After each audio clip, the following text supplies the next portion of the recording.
يا أيها الذين آمنوا أطيعوا الله وأطيعوا الرسول وأولي الأمر منكم فإن تنازعتم في شيء فردوه إلى الله والرسول إن كنتم تؤمنون بالله واليوم الآخر ذلك خير وأحسن تأويلا. أعوذ بالله من الشيطان الرجيم. بسم الله الرحمن الرحيم. إن الحمد لله نحمده ونستعينه ونستغفره ونعوذ بالله من شرور أنفسنا ومن سيئات أعمالنا. من يهده الله فلا مضل له ومن يضلل فلا هادي له وأشهد أن لا إله إلا الله وأشهد أن محمدا عبده ورسوله. أما بعد،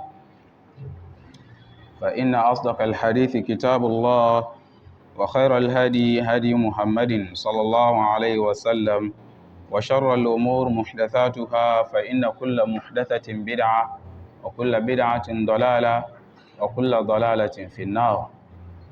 فيا ربي حمدا ليس غيرك يحمد ويا من له كل الخلائق تصمد. لك الحمد كل الحمد لا مبدأ له ولا منتهى والله بالحمد أجدر.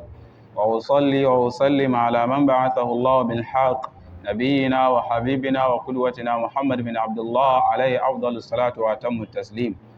وبعد, we praise Allah subhanahu wa ta'ala, for indeed all praises are due to Allah subhanahu wa ta'ala, the Lord of the world. At the same material moment, we send peace and salutation upon the Prophet Muhammad sallallahu alayhi wa sallam, his household, his companions, and all of those who shall follow their righteous guided path to the day of accountability. Having said that, brothers and sisters in Iman, we happen to be on the 29th day of Zulqa'dah 1444, meaning 1444 years after the greatest of all migration by the Prophet Muhammad sallallahu alaihi wasallam from Mecca to Medina, and that corresponds to today's date, 18th day of June 2023 with the Gregorian calendar, wherein we ask Allah to bless our sitting here. Happen to be between the hours of Maghrib and Isha in the Idiasi Masjid. And here we are to have had the section that we have always talked about, and this happened to be the first session so far as this semester is concerned about our hadith class. And whenever we're talking about hadith of the Prophet Muhammad sallallahu alaihi wasallam, it is the second source of reference after the Quran that has been revealed to the Prophet Muhammad sallallahu alaihi wasallam, and that we need to pay all attention to that. And here we are to have had this section with the book that is also termed as Saheeh Al-Baanee. That is Muhammad Nasiruddin Al-Albani. He actually isn't the one who wrote this book. We have to make that. It was among his students, either direct or indirectly, wanting to have compiled a hadith that are the narration of the Prophet Muhammad that has been authenticated by him. And who is he?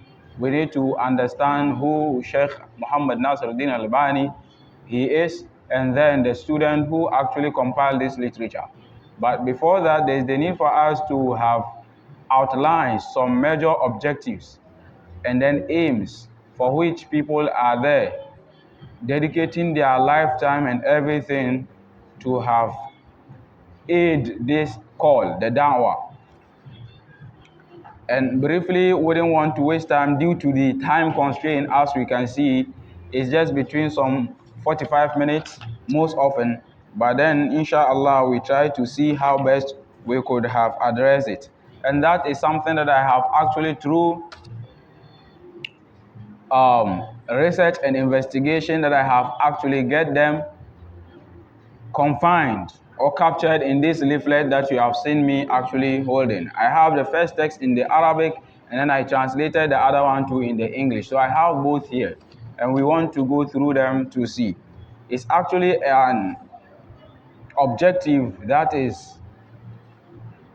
a worldwide objective, and then it's also a generational objective. At the same time, it's a lifetime generation or generational lifetime objective, meaning when you want to dedicate your time and life to do this, then it is not part of you to have it in mind that, okay, once at a time, when you get money, then you stop it and switch and then you left it. No.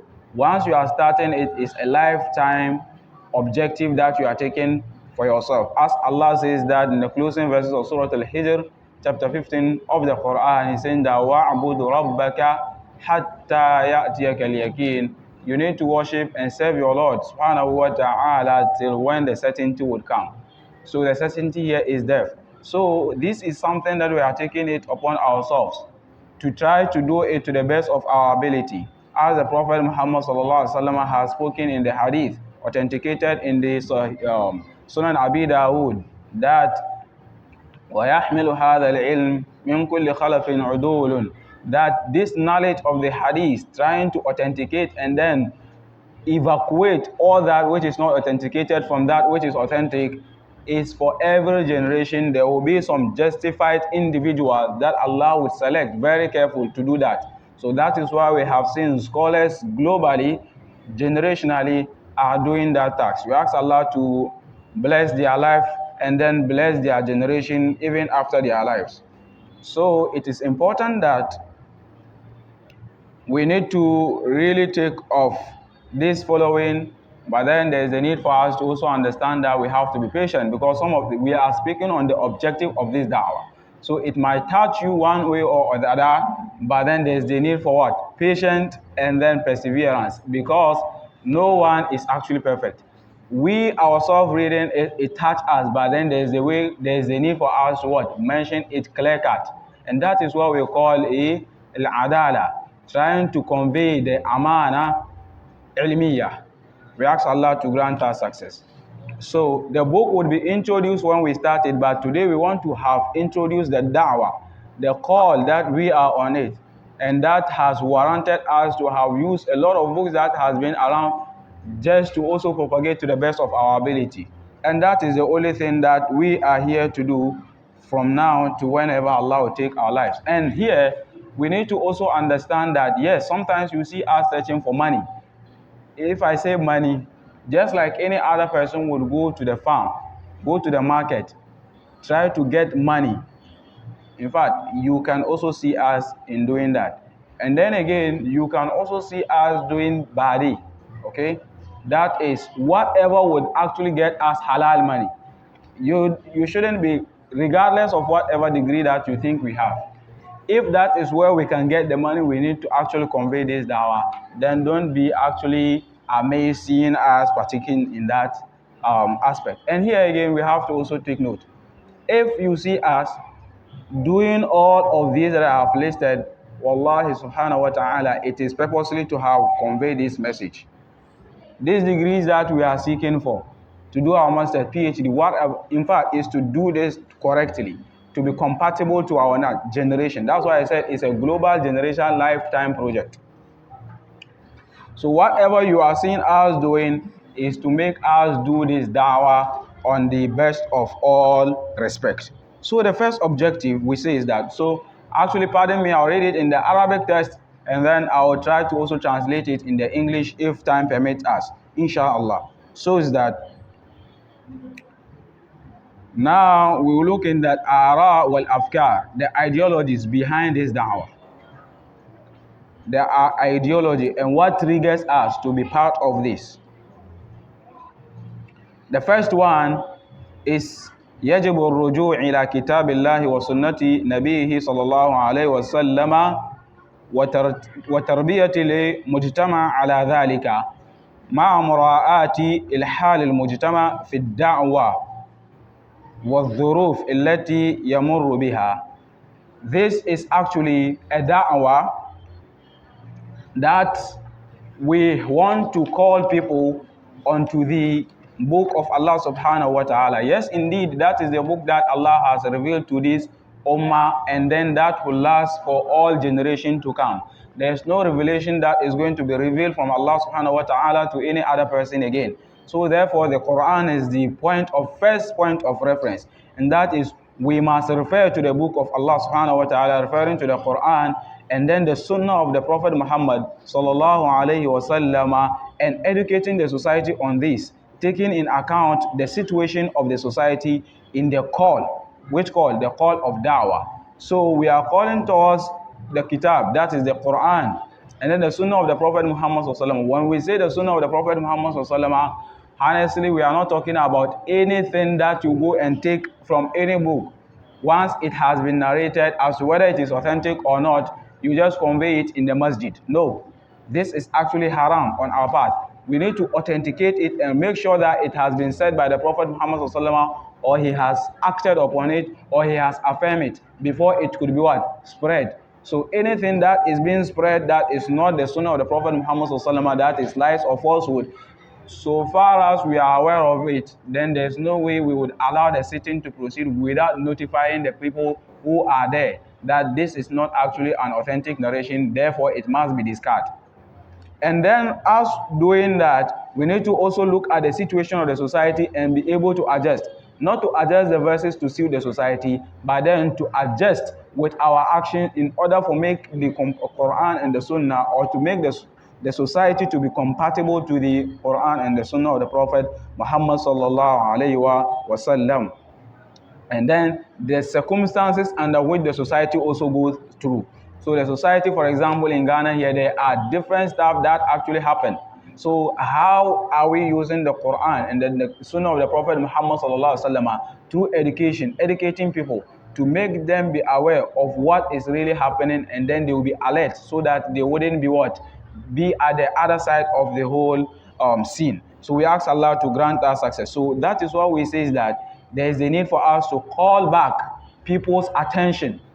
People are indeed on the Quran, but then we try to draw back the fact that there is a need for them not to use anything in relating to the deen, except that it is actually sourced from the Quran or the Sunnah of the Prophet Muhammad sallallahu alaihi wasallam, under the understanding of the Salaf. And yesterday, I think we have started to look at them. That is why I said it is done in what? It has links. You see that I'm linking this dawah to what we started yesterday. So it is done to aid this one too is done to aid that. So we ask Allah to grant us success. And then we also look at what we call teamwork. And teamwork, the second point, Al-Amalul Il-Jami' huwa asas an-najah. A teamwork that would call for success. وَمِنْ ذَلِكَ بِنَاءَ الْمُؤَسَّسَاتِ. And that will call for what? Building of institutions. So this da'wah, if you want to do it, it's not for you to also be in the masjid waiting for appeal for fun, waiting to write to any political individual for him to help you to build a masjid. If you want to do it, there is a need for you. That's why initially I said there is a need for you to go into the farm market, wherever, to get money for yourself in order to be able to build these institutions that would help you convey this message, because conveying this message cannot be done through renting. If someone rents you his masjid or his platform, if you touch on what he is doing negative, I don't think the next time he will give it to you. So what it means is that you need to get yourself your own, so that you'll be able to do it and do it as it deserves. Because if you force yourself to get a specific type of masjid, meeting some specific standards, yes, you can be able to, through appeal for fun, through what have you, but wallahi, there is no way you can convey the message that is right. Because the one who has aided you is doing what you want to speak in that masjid that he has given you money to do. So ask yourself, when can you do that? So there's the need for you to as you dedicate yourself to studies and all of that, equally you must dedicate your time to go and then seek for money. And that is why Abdurrahman bin Jawzi, he says that in his book, Sayyid al-Khatir, that he has observed that scholars of Islam are being humiliated for the fact that they have been helped with money or zakat that is being given to these scholars in the society. So henceforth, he's giving them an advice. The first advice, he says that is either that the scholar will dedicate his lifetime searching for money throughout his life, and that would make him to live a very decent life that most of us want to live a decent life. That is getting your wife, getting your life, getting your house, getting your car, and then you are living within that decent life that most of us are aware.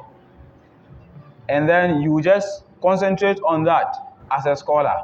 And then the other one too is that you should dedicate your time partly for this purpose and this dawah, studies and dawah, and partly also for searching for money.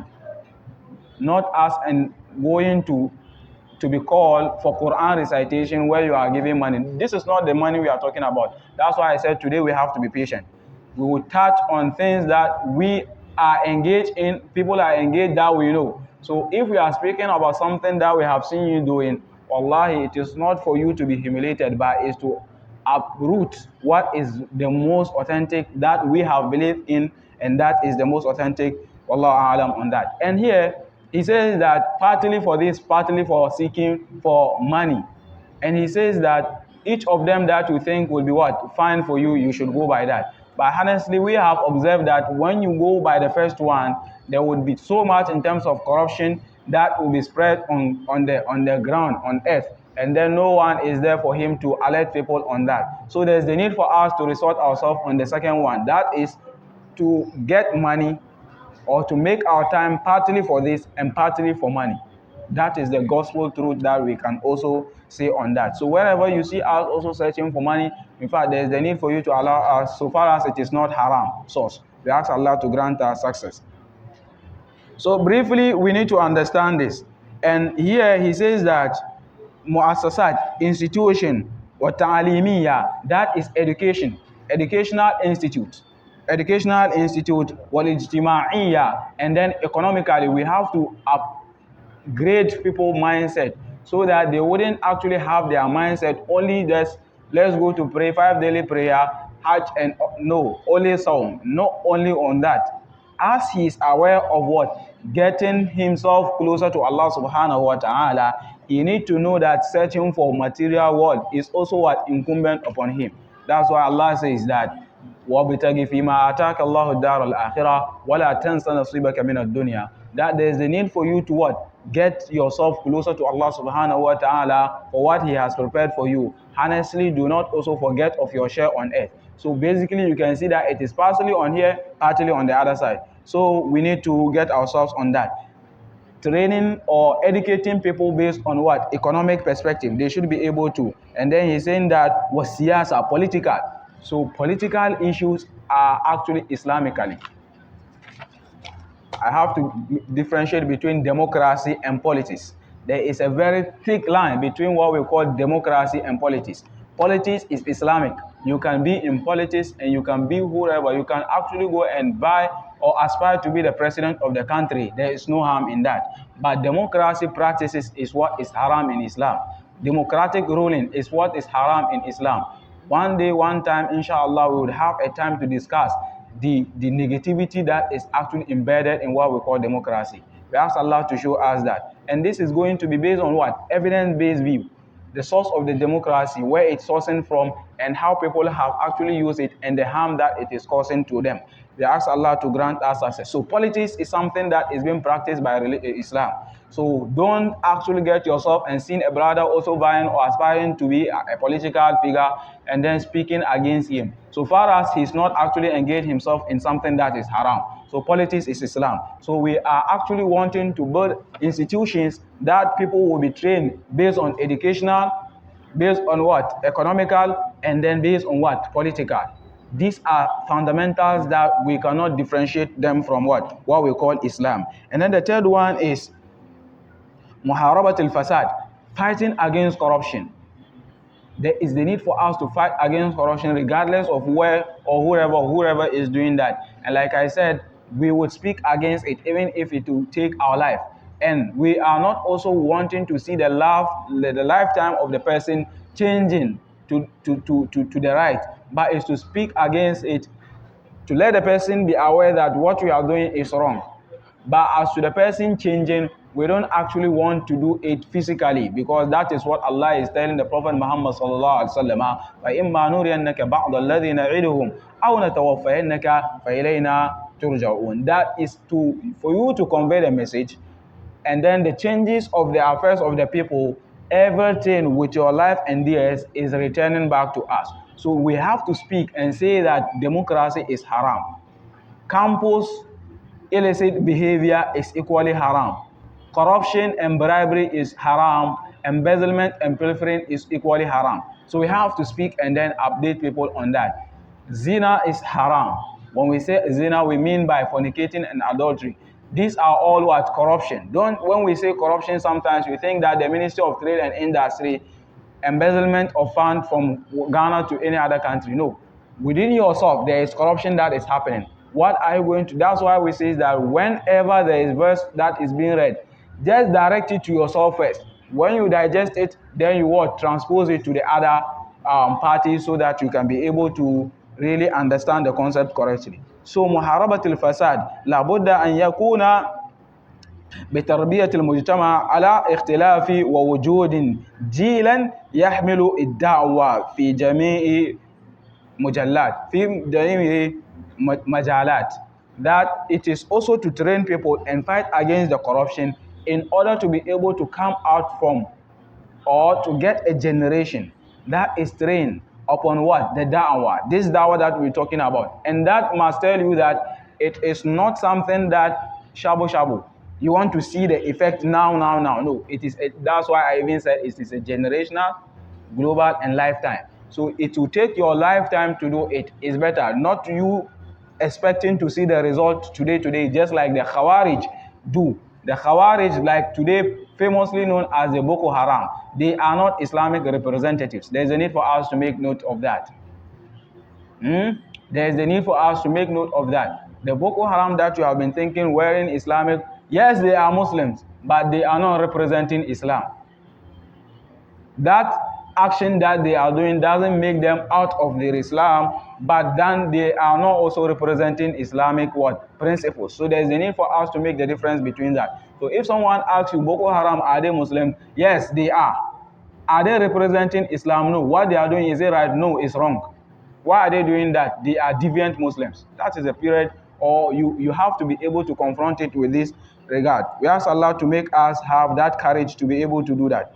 So here we have to also get a generation, and getting a generation, not someone that has been trained, that you would go and then fish them out to come and do this dawah, because he is going to read his medicine, he's going to read his pharmacy or his business administration or his computer or what have you. He has his own objective. So after achieving that objective, if you want to switch his mindset to do this, there is no way you can be able to do that. Henceforth, there is a need for you to spend time. Get yourself a very good establishment. Train people who are going to be what? Having the same mindset as yours, and they will be able to convey the message. That's why I said it is not what? One time, within a second outcome you want to see. It's something that you have to say it. Why are we doing that? When we come to this ahadith, it will have link to that. And that is why yesterday we say that the one who is present today might not be the same to the one who is not present. Because some aspect that we might think touching because or deducing it from the hadith, the person would ask us, how is this related to what we are saying? So there's the need for us to take attention to that. And when we say politically, Islam has say on politics, that doesn't also make any political figure to come and then use us as his messengers. Wallahi, even in this masjid, there are brothers who come with their political agenda wanting to spread, and we said not here. If you want to give the donation for Fi Sabilillah, then no one actually prevents you from. But then to get this platform to convey your message, honestly, it cannot be allowed, because you are having your own objective that you want to convey, and it's not allowed for you to use something that has been sieved and prepared. One day you want to use it to convey your message. Henceforth, any political figure that is within the communities hearing that this one is part of Islam, is part of politics is also part of Islam, saying that then let me go and get them for them to convey our da'wah or my agenda for me. Honestly, you are targeting the wrong people. Now we look at the what? Shumuliya, what we call totalitarianism. Totalitarianism, that is when you look at things in a complete form. We don't just hold onto one verse or one hadith and then trying to justify it globally. No, we look at it in a very complete format, looking at other verses that support the point of discussion. That's why it's saying that ru'ya al-islamiyya هي إن الإسلام أو أن الإسلام دين دولة الحاكم ومحكوم راعية. That Islam also comes to convey a message in terms of governance, meaning we have Islamic governance. So objective of this dawah is to have a governance state by Islamic principles. If Allah make us to have had that, then that is actually a plus, and we ask Allah to make it possible for us to get that. And he's saying that لا يفصل أحدهما عن آخر. You cannot actually differentiate between governance and Islam. Islam and governance is actually judged together. That's why at the time of the Prophet Muhammad SAW, they were the political leaders, and at the same time they were the religious leaders. Abu Bakr radiallahu anhu, similar. Umar radiallahu anhu. In fact, at the time of Umar is when even taxation and everything, community labor and everything has been outlined. How Islam also want to actually run the affairs of a state. Everything has been done in terms of that. But some of us, because we are not aware, we think that Islam is only going to the mosque, pray, and then going to be in our rooms. Wallahi, this is a narrow view of Islam, and even it is not actually a holistic view in Islam. So that's why we're saying that we want to look at it in the very what? Holistic perspective. We ask Allah to grant us success. So that is the fourth one. And that is what? Is a totalitarianism in Islamic view. And that is, Islam is a religion and governance state, and a patron in that parish inseparable from each other. It cannot be separated. Islam and then religion, or Islam and politics. Something that we should not make an attempt to what? Differentiate between them. The fifth point is al-usra hiya al-binna al-ula في المجتمع فيجب المحافظة عليها وحمية تربيتها الرعاية لما فيه من التعليم الصحيحة والمسكن. Now that one also comes to discuss about the that family is the first point of education. So people, you have to make a family wherein you can have your kids who would be educated, and that tells you that who would be the mother of that kid. So ladies, women are actually participants in this action. It's not only for guys. Women are also having their role to play. Their role is not a useless or aimless ladies whose their time is using for watching telenovelas, TikTok, and then WhatsApping and Facebooking. This is not the ladies of target. People who have learned the Quran, the hadith of the Prophet Muhammad SAW, and their objective is to what? Convey the message. Henceforth, you as a Muslim, Islam is calling you to make a good selection. You don't just select anyone, anywhere, anytime. You need to be able to look through and know who will have this conduct to be able to generate this generation that we're talking about. Here we are on that. So it says that the family is the first point of that, and then the first of the society, and they must be preserved. You have to preserve your family. Don't leave your family discard and disorganized. You have to preserve it and protect it, and then care must be taken by education, health, and housing. All of these things is a responsibility on you, the responsible father. If you are a responsible father, then there is the need for you to have had this. When we are talking about them, don't always, when we read these things, in fact, relate it to yourself first. You is the target of this. So we are not saying for some people elsewhere. No, you the one listening to it, you are the target, because one day, one time, you shall be a father. As to whether you be a responsible or not, that is the other point of perspective, and we need you to be in that, because you are representing Islam, and that should not make people to have the misconception that Muslims and then the Northerners, for example, when they get married, they are irresponsible, they don't look after their wife. Only thing that they do is that they go and get a sack of what? maize and come and leave it there, and then nothing follows. Healthcare, no concern. Education, no concern. Housing, no concern. This is not actually the point of Islamic perspective in terms of what? Looking that. And now we look at the safe point, and that is, like I said, I'm trying to wrap it through. All of these points might have had a session on its own for discussion. Honestly, because of the time, there's a need for us to wrap them through. When we start this hadith, we'll be relating them back one at a time and then be conveying. In all that we are listing is to be able to achieve that objectives that we are listing.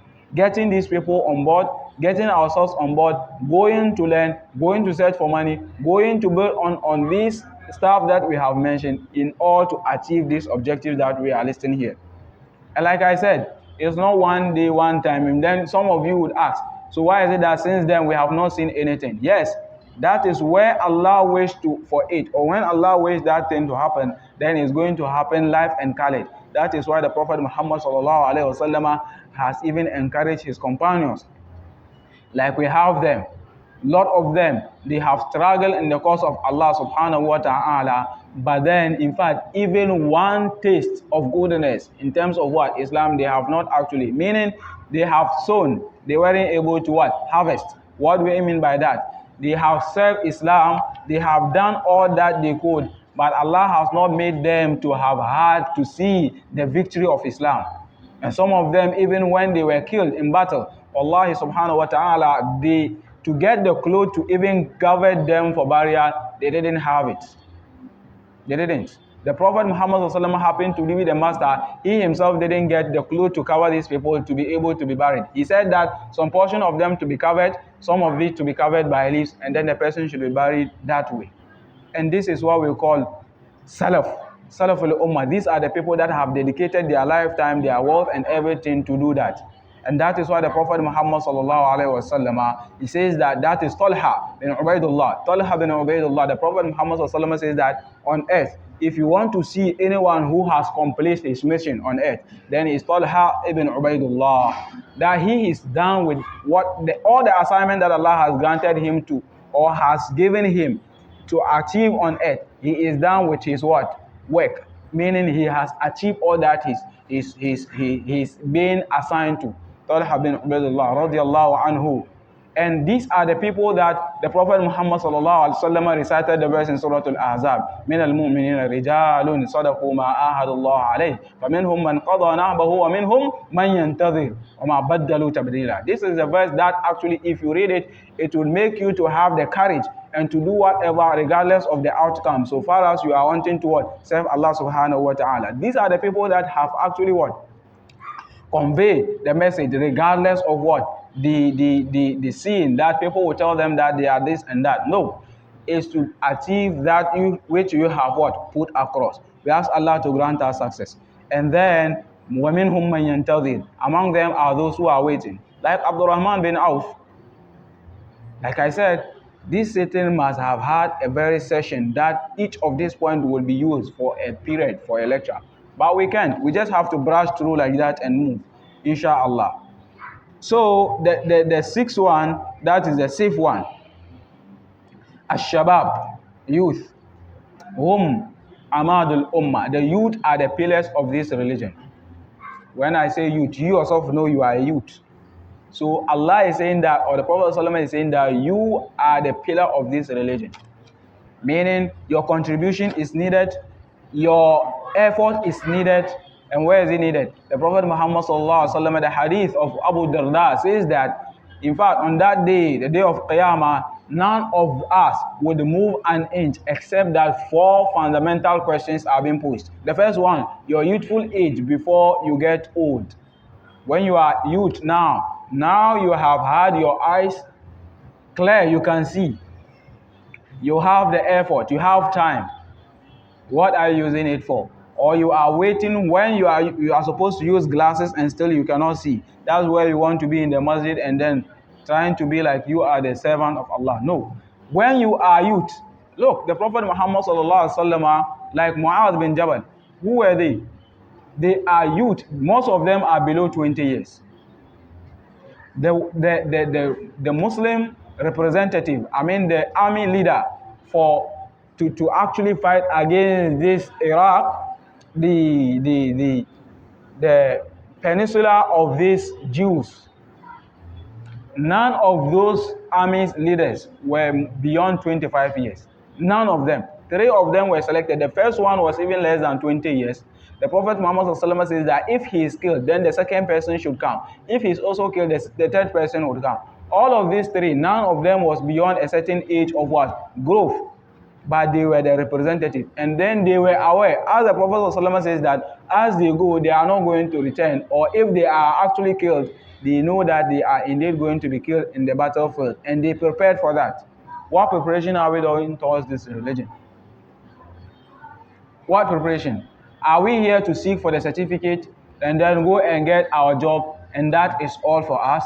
If this is your objective, then it is encouraged that you revisit your objectives and look at it in other perspective as well. It's for it to what? Serve this religion. You should be a representative. You have to be the representative representing Islam wherever you get yourself. And you have to showcase what Islam is. Showcasing Islam is not to what? Always have stickers. I'm a proud Muslim on your what? Car, on your laptop. No. Representing Islam is wherever you are, you have to be what? Modest. You have to be what? Decent. You have to be what? Compatible to the society in the what? In a good manner. You have to have a good conduct. This is what we call Muslim representation. Not to have stickers just like Christians would have hanging stuff in their rooms and all of that. This one is not actually making you a Muslim, not talk of even a correct Muslim. We ask Allah to grant us success. So he's saying that Ash-Shabab hum amadul ummah wa tharwatuha, and the wealth, this religion has wealth, and the ummah or the youth are the wealth for this. And he's saying that فَيُحَافِظْ عَلَيْهِمْ, then they need for this dawah to seek in protection the youth. The youth needs to be protected. Protection of the youth is that you have to encourage them to do what is right. No alcoholism, no weed smoking, no any form of actions.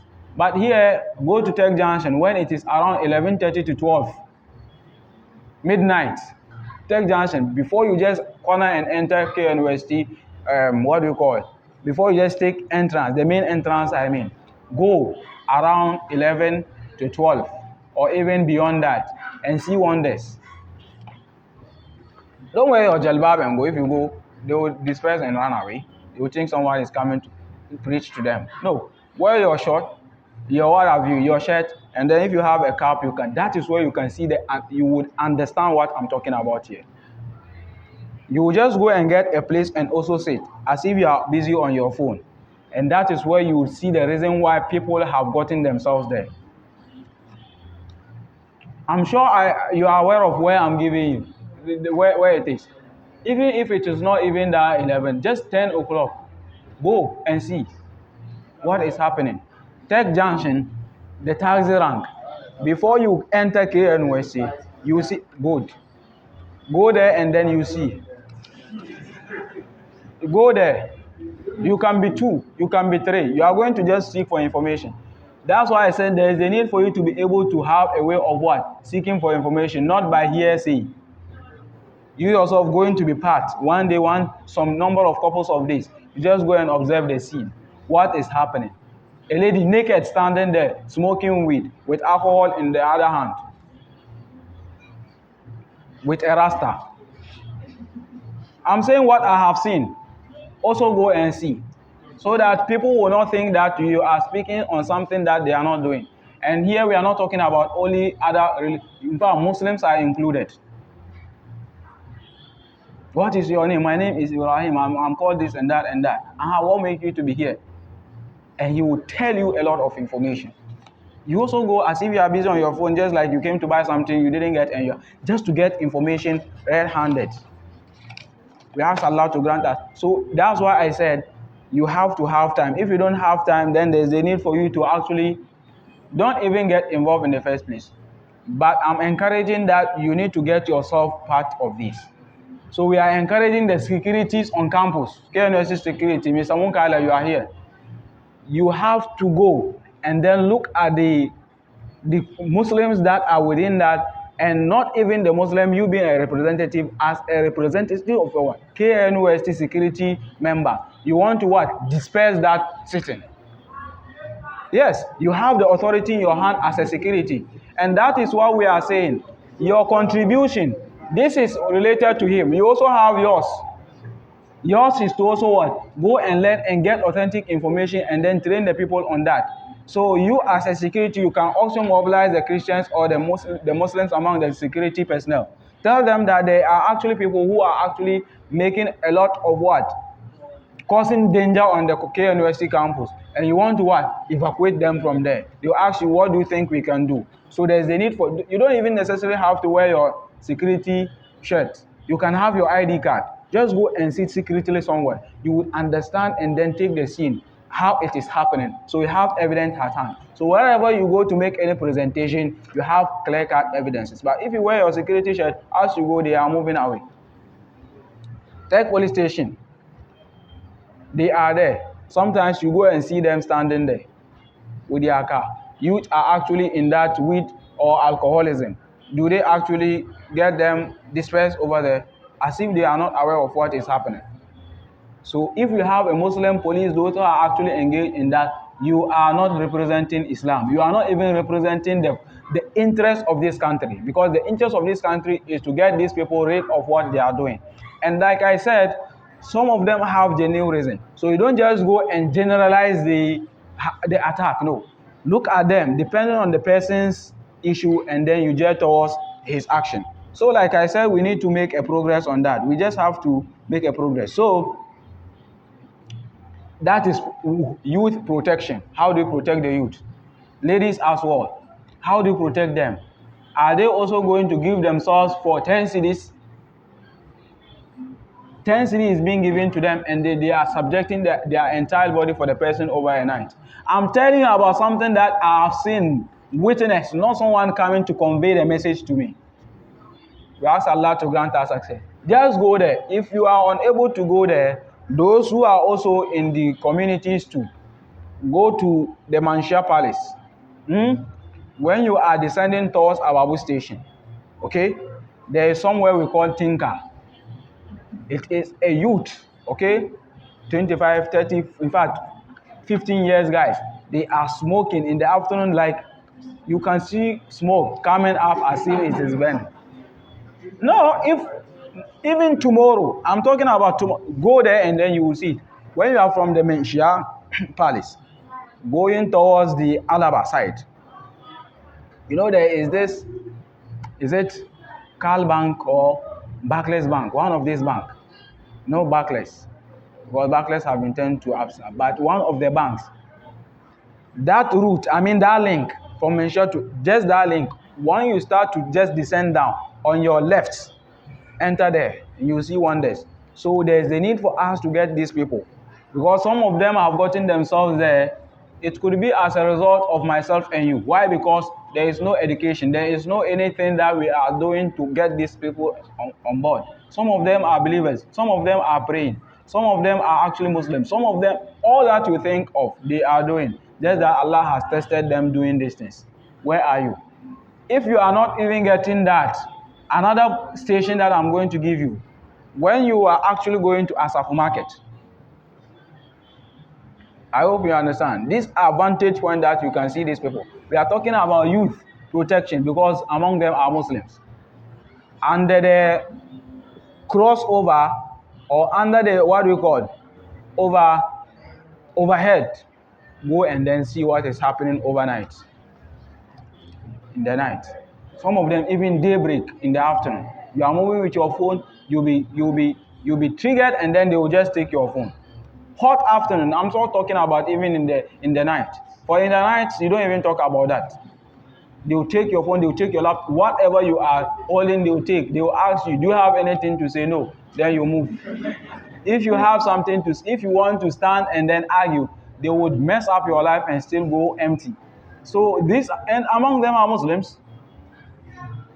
You understand?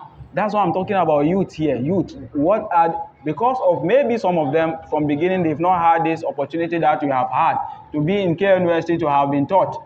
So that's the only resort. He has friends. He has people that he has been in. So they just call him, tell him, can we go here and then they move. That's all. And do you know the evil nature of that? Those people are coming back to the societies and then having affair with the daughters of people within the communities. So you go, even in areas here, it's happening. A lot of young girls, 15, 16 years, they have kids. You think it's their brothers. They are sons. Allah, I'm talking to you about something that is serious. You think they are just like their junior brother or junior sister. That is the daughter or that is the son. Baby carrying baby. We ask Allah to grant us success. So these people, they will come. And if you ask her, where is the father of this person? Some of them cannot even tell you who the father is. I'm talking to you about reality. They can't tell you who the father is. And they are also sincere. It's not that they don't want to tell you. They don't know. What is the implication of this statement? Go and think about it. If a lady don't know who is the father of the son, it has a lot of implication. And then go and find out. We ask Allah to grant us success. So here, protection the youth. Youth here doesn't mean only guys. Women, ladies, like I said. So that tells you that you as a Muslim representative or Muslim guy, there is a need for you to select the person, a woman or a lady who has aim and objective in life that you want to fulfill. Not the aimless ones. Don't also be the aimless husband. So we have to discuss the thing in two perspectives. So don't be the aimless husband or the aimless guy. You have to, as you are selecting or wanting to choose someone who is not aimless, then prepare yourself not to be also aimless. You don't have any objective. Yours is to go and get series of the Baanee series, and we are watching throughout your day. When you are asked, you are serious. And then again, series about mailing, series about what do you call? You know them. And then you and a semester you have designated a time within your schedule that is used for watching movie. You are aimless student, honestly. If you are doing that, I'm not saying it's haram, but I'm weighing between things because you have a lot of responsibility as a Muslim student you need to do. So this one is not needed to be done by you. So what is supposed to be seen on your laptop and all of that is documentary. Research papers presentation. Wallah, I'm speaking this with all sincerity. How things are being done globally so that you will be compatible to the generation that you are heading towards. That's why I said today we have to be patient because we are talking about what? What will be what? Affecting us, but we have to speak about it. And it's movies. In fact, some of them are even good. They'll be watching, what do you call it? War movies. Some of them pornographies. They watch them and then that is what they are using. And this is what? Automatically haram. We don't have to be told this. But then the movies is what? Wasting of time. And Allah says that wal asri innal insana lafi khusr, that by time, human beings, we are in a state of what? Loss. So how are you using your time? Yes, we have to also discuss about those who football is their football. That's why I said today we have to be patient. Yes, some of them are there. Football. Are you going to partake in as a player to be playing football, or you are just going to be following football because of sport betting? Another point. Sport betting. Now it has been the youth. Someone says that is a source of fund. That is a source of survival. This is not a source of survival. This is haram. In fact, they themselves know what they are doing is not correct. There is no society who source of fund by youth is a sport betting. Casinos would be a very good or historic generation. You will never have that. So when people want to actually disperse you and make you weak, that is where they will be introducing stuff like sport betting, my bet, what do you call? You have their names and all of that. And then jackpot. Youth are engaged in that. You know jackpot? Like it's a box that you just go and drop money and then win it. Even Tech Junction is happening. Something like this clock you can see. And then money will be put in a strategic position. And it has a turning point. Then you win it. and it will whine and whine and whine and whine. When it gets to the money, then that is your money. This is haram. This is not a way of what? Survival. As a guy or as a lady, we are advising you, if you realize that a guy is interested in you and he is engaged into this, just tell him that you are aimless and not interested in you. That is the only gospel truth. You too, if you see a woman or a lady that you are interested in and she's engaged into this, just tell her you are aimless, I'm not interested in you, and move away. This is for you, because if you actually think she is beautiful, she is that, and still go and marry, what it means is that your son or your daughter in your house, what you are doing outside will be done in your house. That is the gospel truth. So protection of youth is a very good thing. And then what of the youth? The Ummah is the youth. And then he's saying that Jami'ul Marahal, depending on regardless of their level.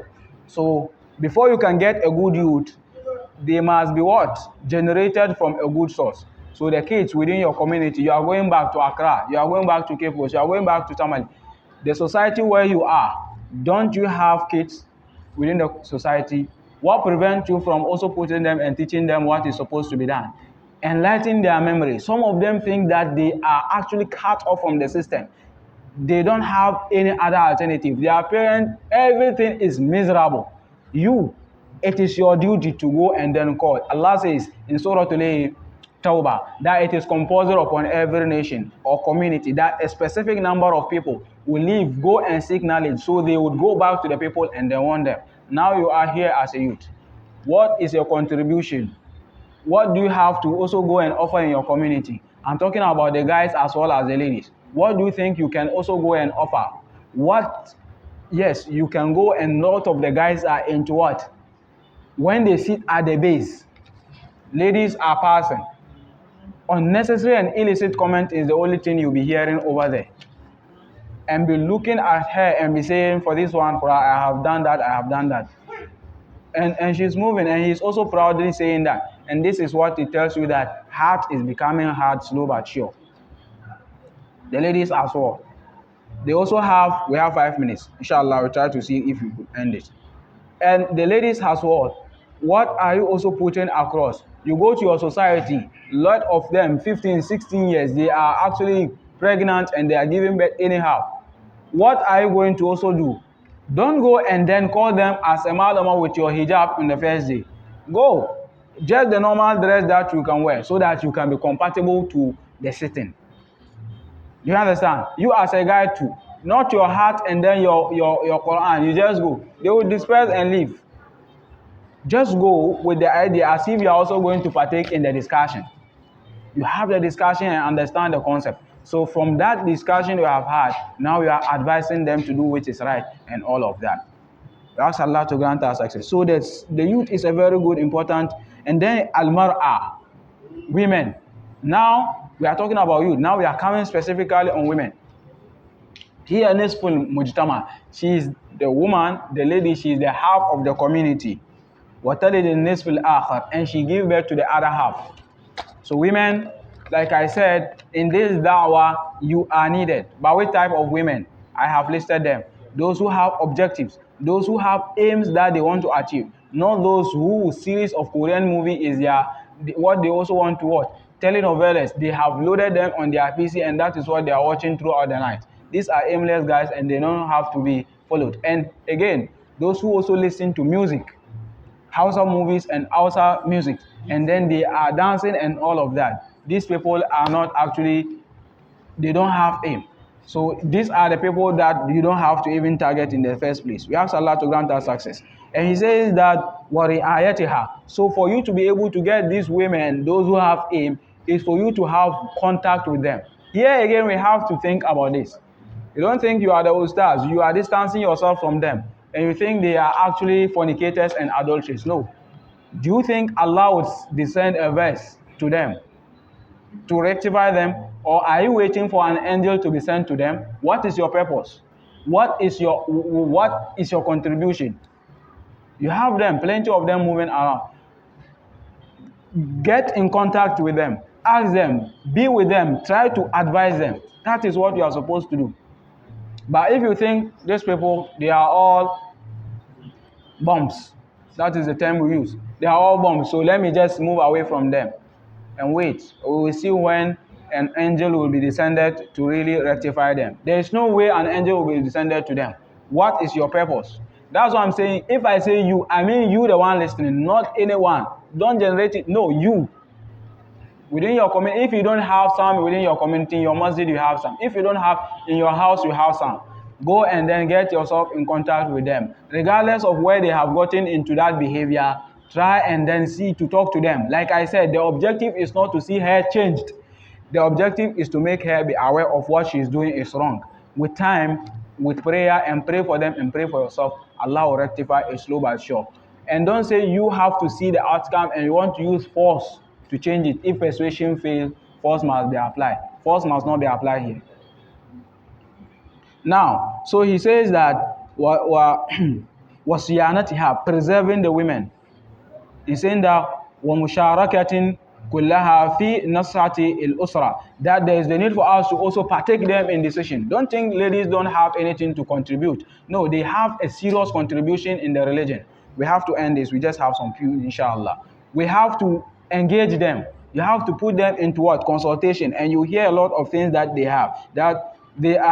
So they must be cared for and maintained and participated in the resilience. When we say resilience, that is where we have a revival of learning. If you have a very good wife, wallahi, she will have an impact on your kids. They will be learned. A lot of these scholars that we have been hearing, scholars across the group, most of them were taught by their mothers. So if you go and get someone who Korean movie, telenovela is what is actually on her kumkumbagia, is what she has put across and wanting to watch from beginning to the end, then what it tells you is that your kids are equally going to emulate that. That is the gospel truth. We ask Allah to grant us success. So we have to put them into what? Consultation and all of that. And then he says what? For nation according to their speciality. Which aspect is he special in? Is she a nursing? Is she actually midwifery? Where is she an accountant? Is she a lawyer? Wherever she is she a business administrator? Is she an engineer? Wherever her field is, you have to what? Partake her in your decision making, and she'll be able to have a contribution. And if you are unable to do this, then you are what? Causing a lot of what? More harm than good that you can think of. And then he's saying that keeping in mind with Islamic etiquette. So she don't think, oh, I am actually a lawyer, so let me just go and do anything that is being done. No. The Islamic etiquette must codify her actions. It must be able to regulate her behavior so that she wouldn't think that, and there's no harm if you go and buy and then get married to a lawyer as a Muslim. She's a Muslimah and she's a lawyer, and Allah grants you the ability to get married to her. You as a wife don't think that this guy he doesn't know what he's talking about. You as a woman, because you think you are a lawyer, you are eloquent, you can speak anything. Regardless of whatever your title or degree is, you are beneath his actions. That is what Islam has codified you and moderated you to be.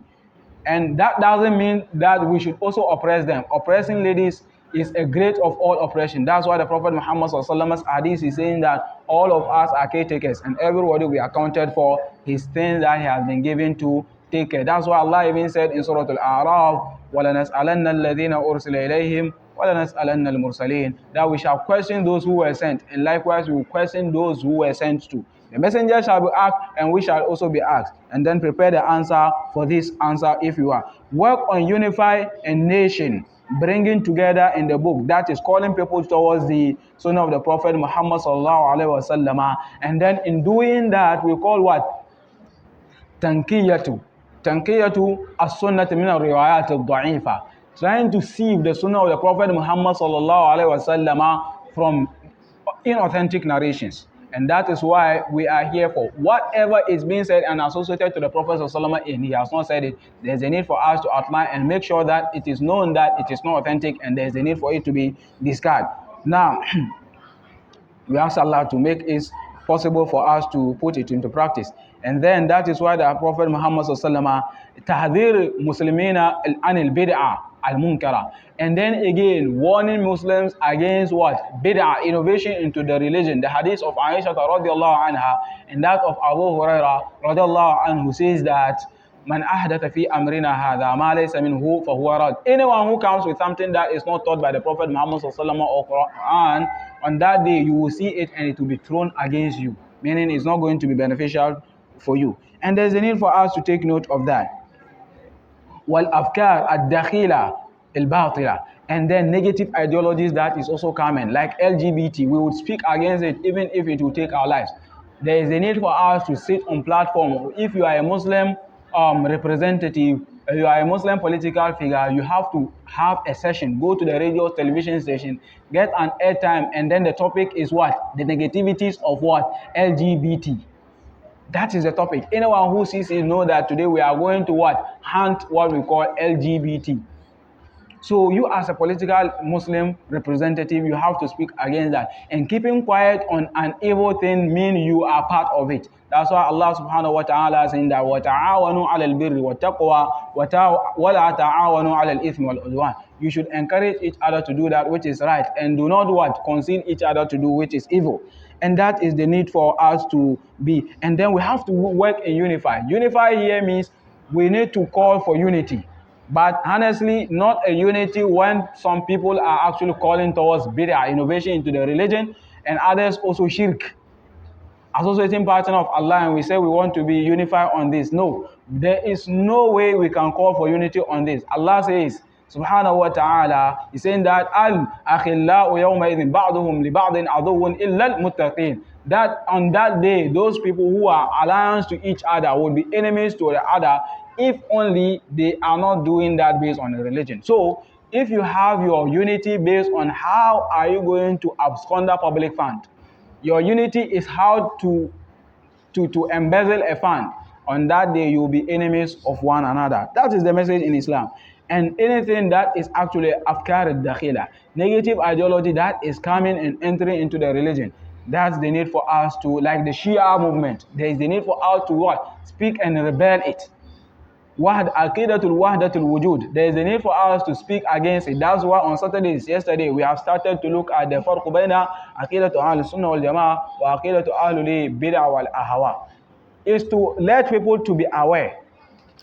Like Ahmadiyya, for example, there's no way we have to keep quiet about that.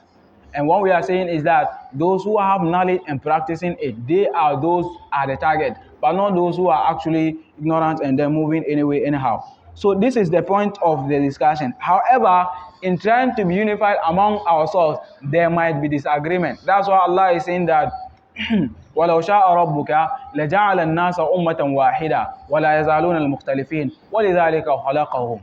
Allah says that if He had wished, He would have made the entire humanity to be one. But then for those who are trying to cause divisions and divisions within the Islam, they are there for that purpose. And Allah saying that on that note we have created us. Allah has created us for division. So there's no way you should call for unity and say, there is no, this is an assurance from Quran. So there is no any other day that you find that Muslims together are one. This is, Allah has booked that and then affirmed that, and that is what constituted. There is no day. So what is the implication on that? You have to speak on that which is right. If someone, Allah has opened the heart for him to embrace, then that's fine. But if you say that let's be quiet, Ahmadis and Muslims are to be together, Shia and what? Those who have the Aqidatul Wujud, and then Mu'tazila or what we call Kullabiyya to be together, there's no way you can have that day. There's the need for us to have the time. I'm sure the time is gone. I'm actually on the almost the last point. But this, I'm actually on the last one. It's just 4 or 8 points. Inshallah, we are on the 9th point, and that is the last. The issues that we have to still have disagreement and still be with each other is Masail al-Furu. Issues that is related to fiqh, jurisprudence in Islam. And that one is happening even at the time of the Prophet Muhammad sallallahu alaihi wasallam and his companions, because at the time of the Prophet Muhammad sallallahu alaihi wasallam, a hadith has been heard by both parties. The Prophet Muhammad sallallahu alaihi wasallam says that man kana yu'minu billahi wal yawmil akhir fala yusalliyanna al-asra illa fi Banu Qurayza. That anyone who believes in Allah and the last day should not pray Salat al-Asr except in Banu Qurayza. That was when they were going to have what? Alliance to be together, the Muslim and then the Banu Qurayza. The Prophet ﷺ says that those he has sent, anyone among you who has believed in Allah in the last day should not pray Asr except with the Banu Qurayza.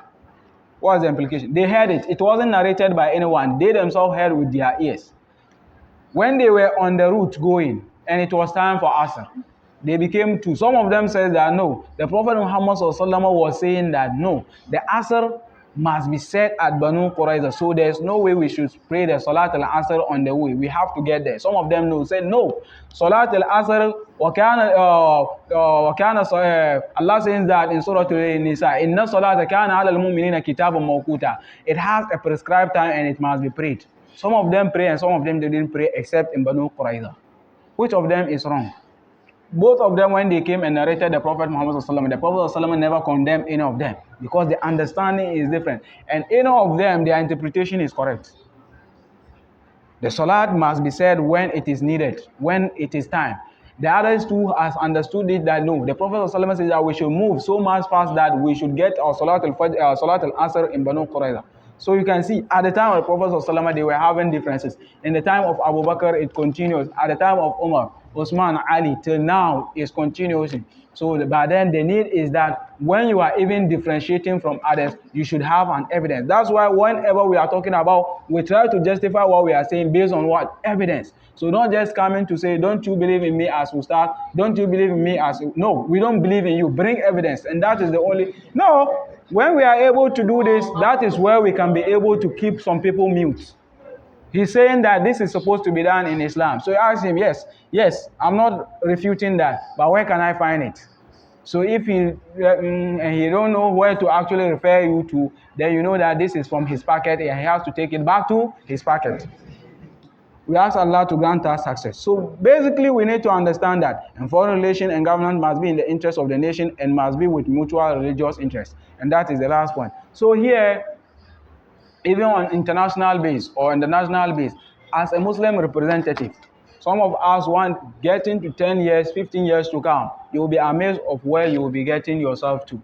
At that time, you have to get sincere Muslim who would be what? Advising you. Don't be arrogant and think once you have money, you have to dictate to him what is supposed to be done. And that is why before you be called to be advising him, you as a ustad or malam, there's the need for you to get yourself something doing. So you are not waiting for his money. So if he is doing corruption and embezzlement of funds, you tell him, my boss, you are corrupting on earth, so you have to stop it. So you have to obey. I hope you understand. So, but if he's giving you your chop money, your daily bread is coming from him. He has embezzled the fund and he's giving you a portion of that. How can you tell him what he's doing is wrong?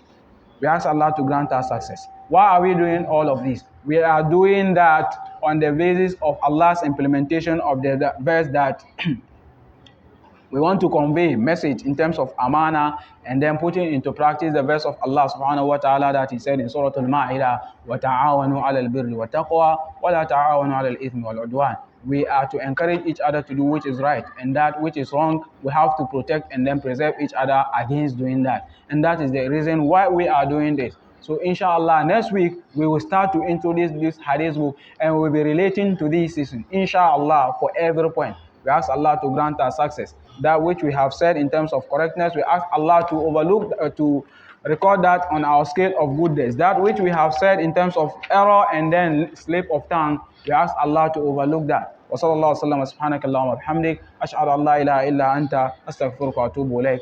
Is there any question or answer something? The last point.